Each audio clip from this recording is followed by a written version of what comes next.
Sometimes a product passes me by when it first launches. That can be for various reasons, but I think in the case of the Howler recorder/streamer, it was because it first came into being via a crowdfunding campaign, and regular viewers will know that I am lukewarm at best on that concept. The truth is, coming back to slightly older products like this doesn't really do me a lot of favours with the YouTube algorithm. This video won't do big numbers. But I'm making it anyway because on this series I'm all about helping and informing the DJ community, and this little device could be very useful for a lot of DJs.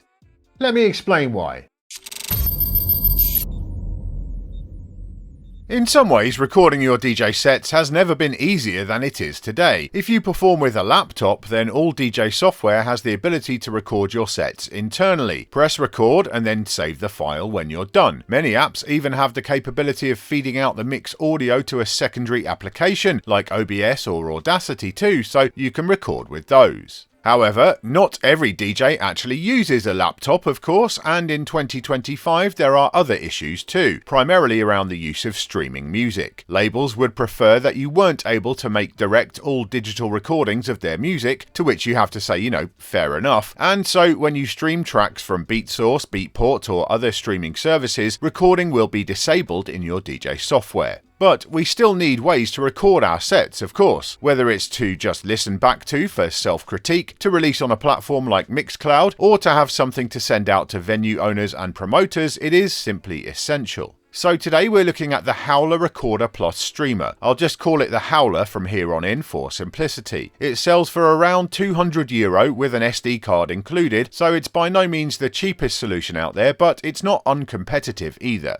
What does the Howler actually do? Well, as the name implies, it's a recorder and streamer. On the recording side, you have a few options. You can record directly to a micro SD card, and Howler supply a 64GB one with the unit. You can choose the recording format, 24-bit 48kHz WAV or 320kbps MP3. That 64GB card will give you in the region of 60 hours of recording in WAV, and the number is so high for MP3 that I'm not even going to bother working it out. Here I have my first small criticism. The Howler only supports FAT32 formatted cards, not exFAT. This means you do have a file size limitation. Your WAV recordings will split at around the 3-hour 20-minute mark, and it's not quite seamless, so there will be a tiny jump if you combine the files afterwards. And Windows users might need to use third-party software to format a larger card as FAT32. I hope they either update this model to enable exFAT support at some point, or add that to a subsequent one.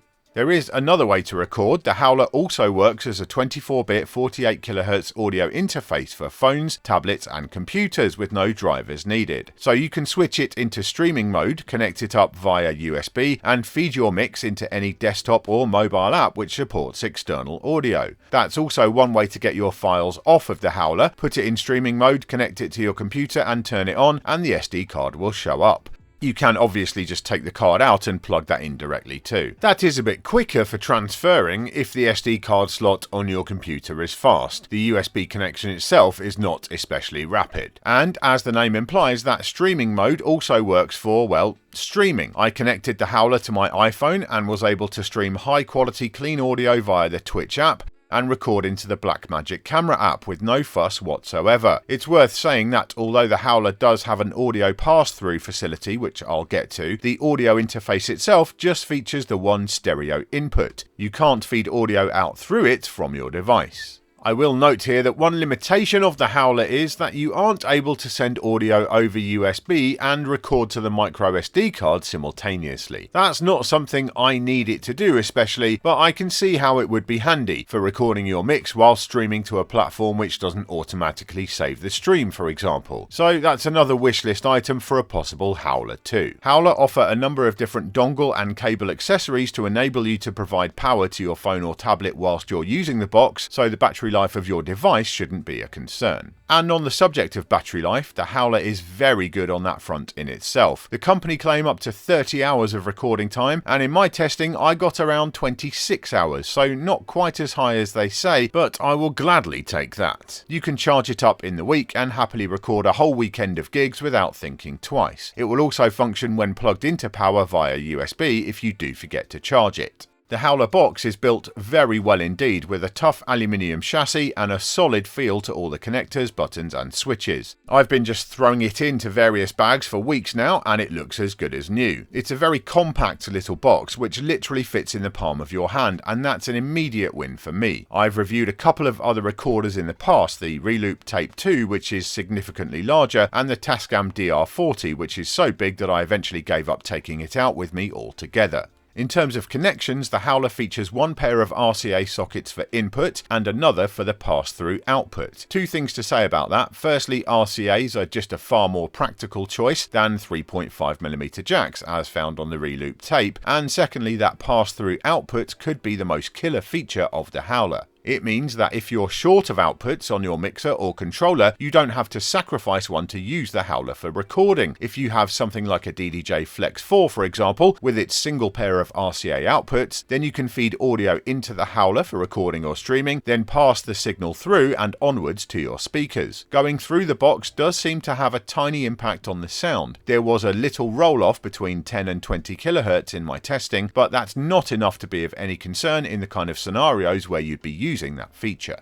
Oh, and it's worth saying the Howler doesn't actually need to be powered on in order for audio to pass through it, so you can leave it hooked up all the time if you like. Something the Howler does not have is any kind of extra microphone input for capturing crowd noise. Larger audio recorders usually have that, or indeed built-in mics, and the Evermix box does have an input for a mic too. I don't really care about that, I just want to record my mixes, but you might, so I have to mention it.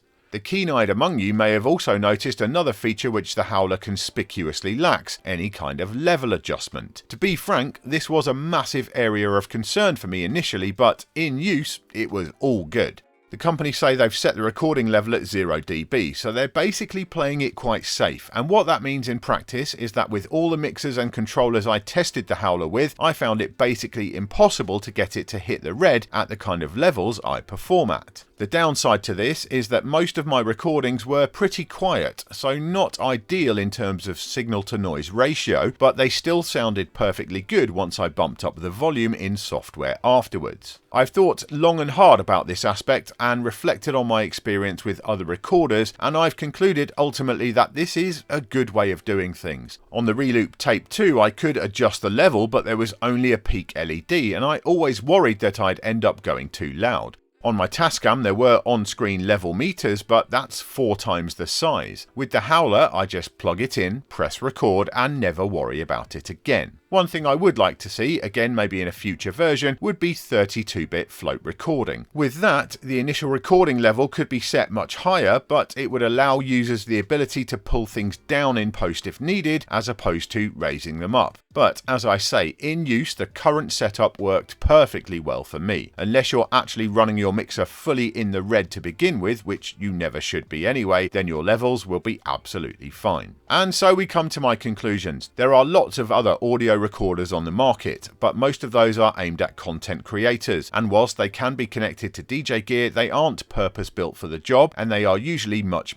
bigger. Plus they don't usually have the kind of battery life that the Howler offers. And there are other interfaces you can use for streaming. I'm thinking of the iRig Stream models and the Evermix box. Those do include some features which the Howler doesn't, but they don't have the ability to record directly. They have to be hooked up to a device. And it's that direct recording to the micro SD card which truly makes the Howler a winner for me. Are you playing vinyl or off USB sticks on CDJs and don't want to set up a laptop to record or lose the ability to use your phone whilst recording? DJing with a laptop but you're playing streaming music? Want to record a number of DJ sets over the course of an event? No problem. Just plug in the Howler, press record and off you go. Unless someone gets absolutely stupid with their levels, you can literally just set it going and not worry about it all night from a levels perspective or a battery perspective. It's solidly made, gives high quality results, and above all is incredibly straightforward to work with. Fully recommended. I've been doing this a long time now, and it's got to the point where I can generally look at the specs and design of a product and I will have a pretty good idea of how I'm going to feel about it. Which means that when a product does truly surprise me, that's a rare thing. Sometimes I can be surprised in a bad way, but on other occasions, like with this, it's an absolute delight. Put simply, this little box from Howler is epic. The way they've designed it means that it fits perfectly into any DJ booth and any DJ's pocket. The audio quality is great, the battery life is awesome, and it's flexible enough to be used in a myriad of different ways with virtually any DJ setup. Yes, there are some tweaks I'd like to see in an ideal world, either as updates to this version or in a future one, but as it stands today, I'm going to say that this has now become an essential fixture in my DJ bag, and it probably deserves to be in yours too. In the comments, let me know if you have used the Howler, and whether you have or not, how do you record your sets? I'm sure there are other solutions out there that I haven't tried, so I'm intrigued to hear how you are doing things. Thanks for watching this episode of Beatsource Tech. If you liked it, be sure to give us a thumbs up, subscribe and tap the bell so you don't miss any future videos. And hey, if you haven't already, you can try Beatsource for free and join DJcity for just $10. All the links are down in the description. I'll see you next time!